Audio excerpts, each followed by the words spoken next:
Evening दोस्तों, structure RS में आपका फिर से स्वागत है। तो गाइस, आज अपन एग्जाम गाइड क्वेश्चन एनालिसिस में चर्चा करेंगे एमएसपी के बारे में। ये मैं बता देती हूँ शुरू में टॉपिक एमएसपी के बारे में चर्चा करेंगे। जूट की खेती क्या होती है और जो सारदा एक्ट है अपना वो क्या है। इन तीन टॉपिकों के बारे में, इनके साथ जो अन्य क्वेश्चन है उनके बारे में भी अपन इस वीडियो में चर्चा करेंगे। तो आज का पहला क्वेश्चन है, रामगढ़ की झांसी की रानी उपनाम से कौन प्रसिद्ध है। तो दोस्तों, जब 1857 की क्रांति हुई थी उस समय मध्य प्रदेश की एक रानी थी जिसे झांसी की रानी के नाम से भी जाना जाता है। जैसे झांसी की रानी लक्ष्मीबाई थी, उसी की तरह रामगढ़ की झांसी के नाम से उन्हें जाना जाता है। उनका नाम है रानी अवंतीबाई। रानी अवंतीबाई है वो 1800 स्वतंत्रता संग्राम के दौरान शहीद पहली महिला स्वतंत्रता सेनानी मानी जाती है।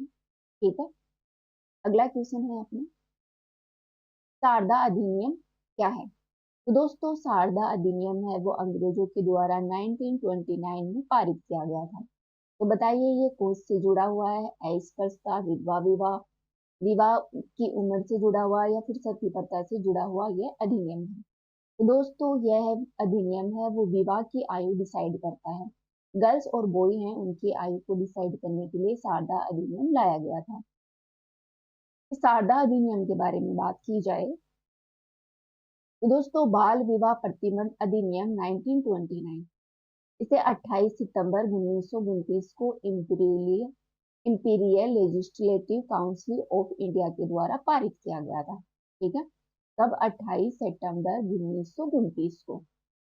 ठीक है, इसमें क्या किया गया, जो गर्ल्स थी उनकी आयु तो 14 वर्ष डिसाइड की गई और बॉय है उनकी लड़कों की आयु है वो 18 वर्ष डिसाइड की गई।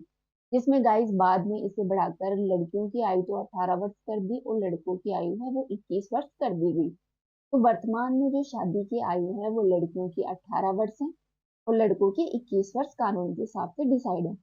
हालांकि अभी वर्तमान जो गवर्नमेंट है अपनी, उनका कहना है कि इस आयु को और बढ़ाया जाना चाहिए। इसके लिए कुछ महीने पहले कोई एक्ट भी लाया गया था, हालांकि वो पास नहीं हुआ है, लेकिन उम्मीद है कि उम्र बढ़ने के चांस है अब शादी की भी। ठीक है दोस्तों, इस जो ये अधिनियम है बाल विवाह प्रतिबंध अधिनियम, ये किसके प्रयासों से आया था। ये आया था अपने हरविलास शारदा। ये देखिए यहाँ पे हरविलास शारदा, इन्हीं के प्रयासों से यह अधिनियम पास किया गया था। इसी कारण बाल विवाह प्रतिबंध अधिनियम 1929 को शारदा एक्ट के नाम से भी जाना जाता है।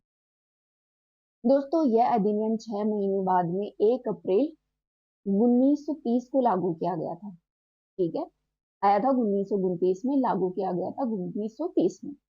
यह केवल हिंदुओं के लिए ही नहीं था बल्कि यह ब्रिटिश भारत के सभी नागरिकों पर लागू होता था।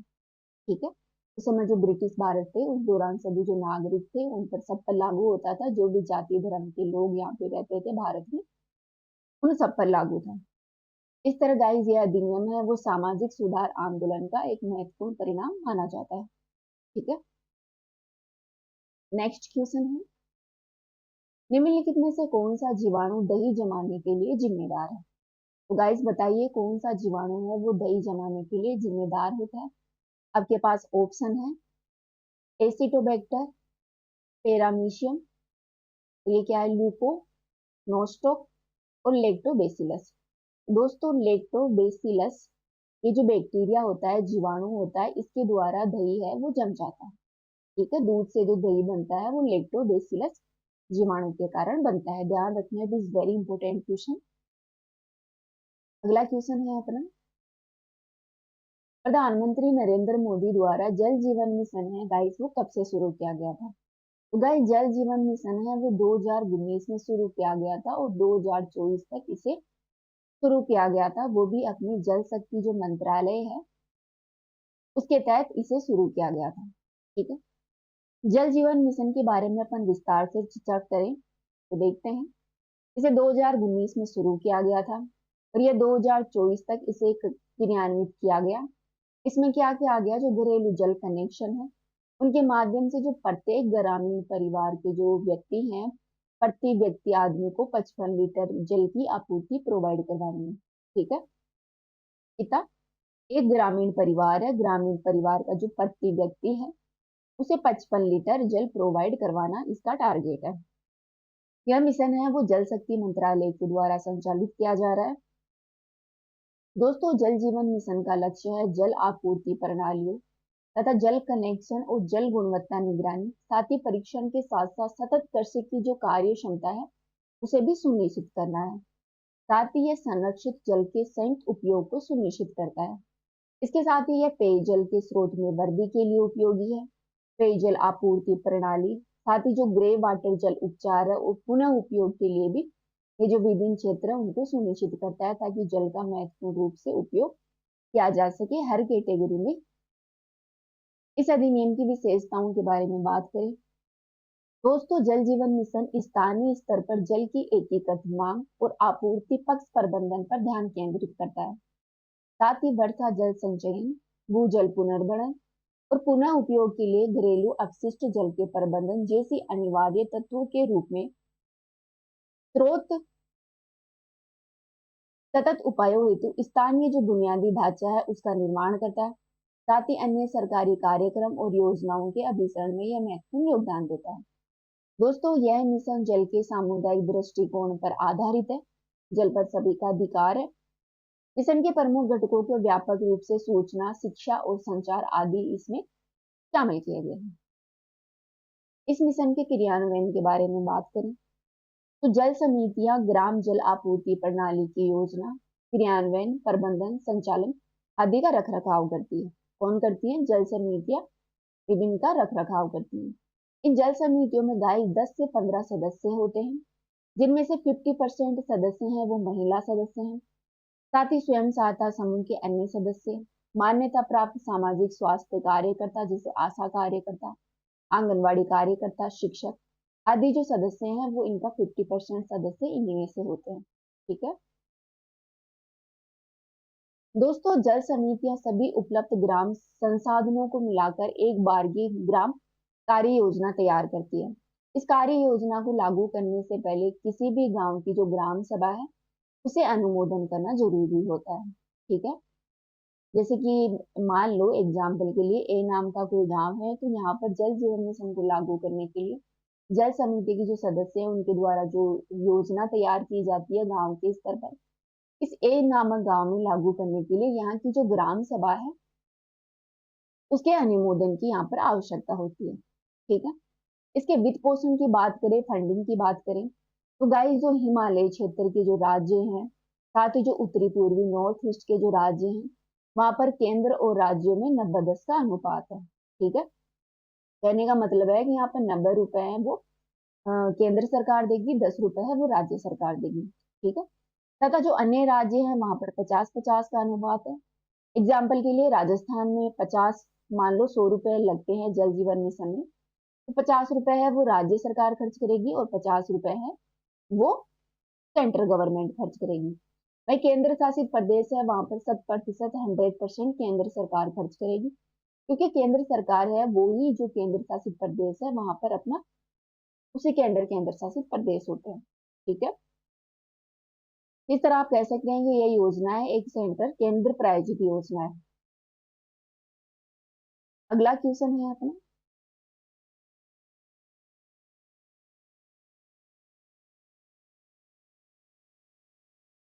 जूट की कृषि किस प्रकार की जलोढ़ मिट्टी में की जाती है? और यहाँ पर तो पहले लिख दिया किस प्रकार की मिट्टी में की जाती है, तो काट दीजिए। अब क्वेश्चन है जूट की कृषि किस प्रकार की मिट्टी में की जाती है? तो दोस्तों, जूट की खेती है वो अपनी जो जलोढ़ मिट्टी है वहां पर इसकी खेती की जाती है। खास तौर पर अपना जो वेस्ट बंगाल है, ये जो क्षेत्र है यहाँ पर जलोढ़ की कृषि, सॉरी जूट की कृषि है वो की जाती है। ठीक है, जूट की कृषि के बारे में चर्चा करें दोस्तों, जूट की कृषि के लिए अनुकूल परिस्थितियां क्या है, ये कहाँ पर की जाती है? तो इसके लिए टेम्परेचर की आवश्यकता होती है 25 से 35 डिग्री सेल्सियस। ठीक है, 25 से 35 डिग्री सेल्सियस। साथ ही वर्षा है वो 150 से 250 सेंटीमीटर तक वर्षा होनी चाहिए। ठीक है, उन क्षेत्रों में ये खेती की जाती है।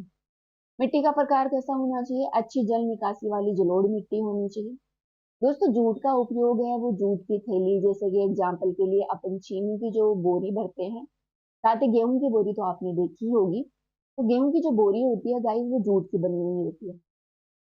इसके अलावा चटाई, रस्सी, सूत, कालीन, अन्य जो कलाकृतियां हैं आदि बनाने में जूट का उपयोग किया जाता है।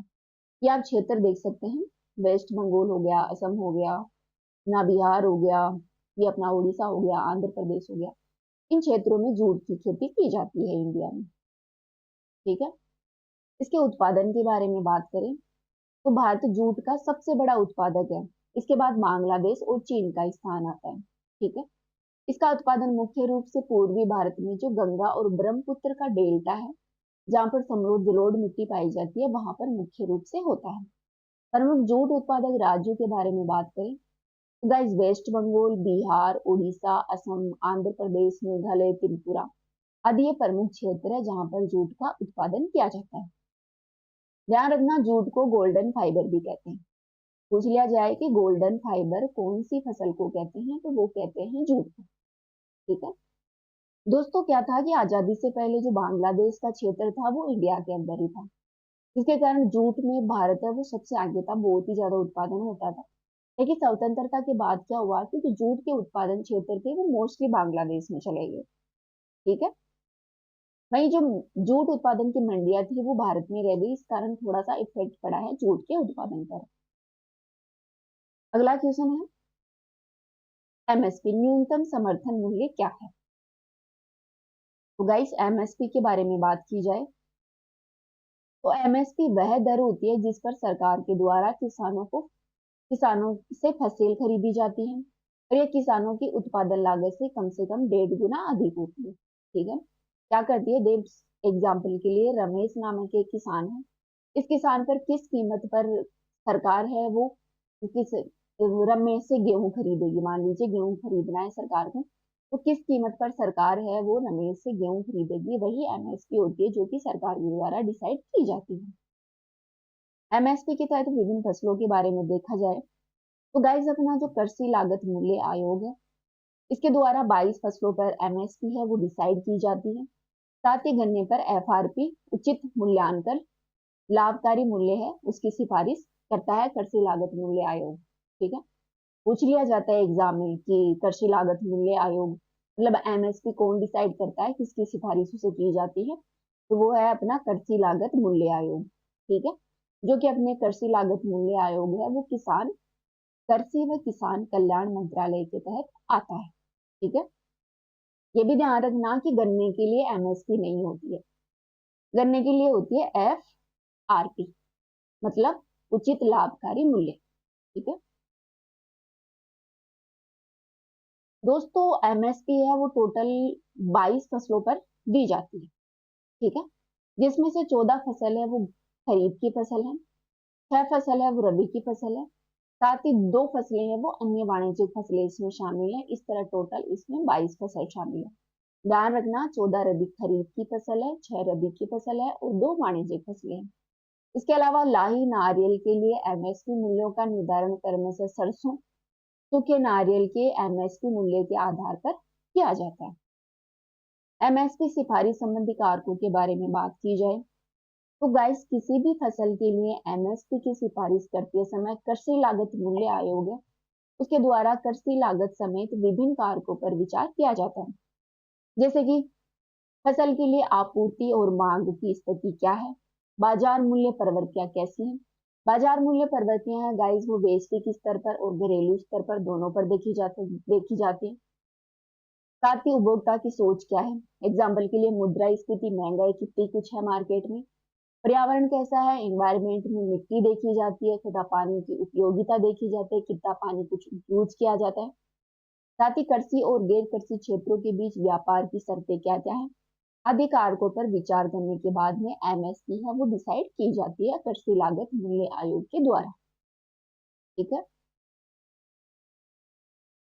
दोस्तों 3 प्रकार की उत्पादन लागत होती है। जो कृषि लागत मूल्य आयोग है उसके द्वारा राज्य और अखिल भारतीय दोनों स्तरों पर प्रत्येक फसल के लिए 3 प्रकार की उत्पादन लागतों का अनुमान लगाया जाता है। ध्यान रखना ये 3 प्रकार की उत्पादन लागत है, इनमें क्या क्या है और इनका मतलब क्या है। तो पहली होती है A2। दोस्तों A2 के तहत किसानों के द्वारा बीज, उर्वरक, कीटनाशक, श्रम, पट्टे पर ली गई भूमि, ईंधन, सिंचाई आदि पर प्रत्यक्ष रूप से डायरेक्टली कितना इन्वेस्टमेंट किसान ने किया है, कितना खर्चा किसान ने किया है, वो शामिल होता है। ठीक है। वहीं A2 प्लस FL, इसमें क्या होता है कि A2 के साथ साथ जो अवेतनिक पारिवारिक श्रम का एक अधिरोपित मूल्य है वो भी शामिल किया जाता है। तीसरी उत्पादन लागत आती है C2। इसमें क्या होता है, यह एक अधिव्यापक लागत होती है क्योंकि इसके अंतर्गत A2 और FL में किसान के स्वामित्व वाली भूमि, अचल संपत्ति के किराए और ब्याज को भी शामिल किया जाता है। दोस्तों आपको पता है अचल संपत्ति क्या होती है? संपत्ति दो प्रकार की होती है, एक होती है अचल संपत्ति, एक होती है चल संपत्ति। ठीक है दोस्तों, चल संपत्ति वो होती है जिसको अपन एक स्थान से दूसरे स्थान पर ले जा सकते हैं, जैसे कि कैश मनी हो गया, मोबाइल हो गया, गोल्ड हो गया आदि। अचल संपत्ति वो होती है जो एक स्थान से दूसरे स्थान पर नहीं ले जा सकती। एग्जाम्पल के लिए लैंड हो गया, भूमि हो गई, या फिर आपका कोई मकान फ्लैट हो गया, वो अचल संपत्ति में आता है। ठीक है, तो इनमें सबसे बड़ा कौन है? जो लागत उत्पादन है, इनमें सबसे बड़ी वैल्यू है C2 की। ठीक है गाइस, क्योंकि इसमें A2 FL के साथ साथ अचल संपत्ति, भूमि और ब्याज है जो किसानों का द्वारा दिया जाता है, वो भी इसमें शामिल कर लिया जाता है। ठीक है दोस्तों, MSP की सिफारिश करते समय कृषि लागत मूल्य आयोग के द्वारा A2 प्लस FL और C2 दोनों लागतों पर विचार किया जाता है। कृषि लागत मूल्य आयोग द्वारा A2 प्लस FL लागत की ही गणना प्रतिफल के लिए की जाती है। तो पूछ लिया जाए कि क्या MSP डिसाइड करते समय कृषि लागत मूल्य आयोग के द्वारा C2 की गणना की जाती है? तो नहीं की जा सकती, सिर्फ नहीं की जाती, सिर्फ की जाती है A2 प्लस FL की गणना की जाती है जो उत्पादन लागत है इनकी। जबकि C2 लागत का उपयोग है वो कृषि लागत मूल्य आयोग के द्वारा बेंचमार्क लागत के रूप में किया जाता है। इसके रूप में जो बेंचमार्क लागत है उसके रूप में किया जाता है। यह देखने के लिए किया जाता है कि क्या उनके द्वारा अनुशासित MSP है वो कम से कम कुछ प्रमुख उत्पादक राज्यों में इन लागतों को कवर कर सके। ठीक है, तो बेंचमार्क लागत है, इसके लिए C2 का उपयोग किया जाता है। वैसे जो कृषि लागत मूल्य के द्वारा जो फसल की गणना की जाती है वो A2 FL के द्वारा की जाती है MSP डिसाइड करने के लिए। केंद्र सरकार की आर्थिक मामलों की मंत्रिमंडलीय जो समिति है उसके द्वारा MSP के स्तर पर कृषि लागत मूल्य आयोग द्वारा की गई सिफारिशों पर अंतिम निर्णय लिया जाता है। इट इज वेरी इंपॉर्टेंट कि MSP डिसाइड करने के लिए अंतिम निर्णय किसके द्वारा लिया जाता है। तो वो कृषि लागत मूल्य आयोग के द्वारा नहीं लिया जाता है, वो लिया जाता है आर्थिक मामलों की जो मंत्रिमंडलीय समिति होती है उसके द्वारा। ध्यान रखना, ये आर्थिक मामलों की मंत्रिमंडलीय समिति होती है वो MSP पर अंतिम निर्णय लेती है। ठीक है, तो ये अपन ने चर्चा की आज के महत्वपूर्ण क्वेश्चनों के बारे में। तो गाइस फिर आज के वीडियो में इतना ही। कल फिर मिलते हैं एक नए अच्छे से लेक्चर के साथ, कुछ अच्छे से टॉपिक लेके आऊंगी ना ट्यूशन बना के। तो अभी के वीडियो में इतना ही। Thank you.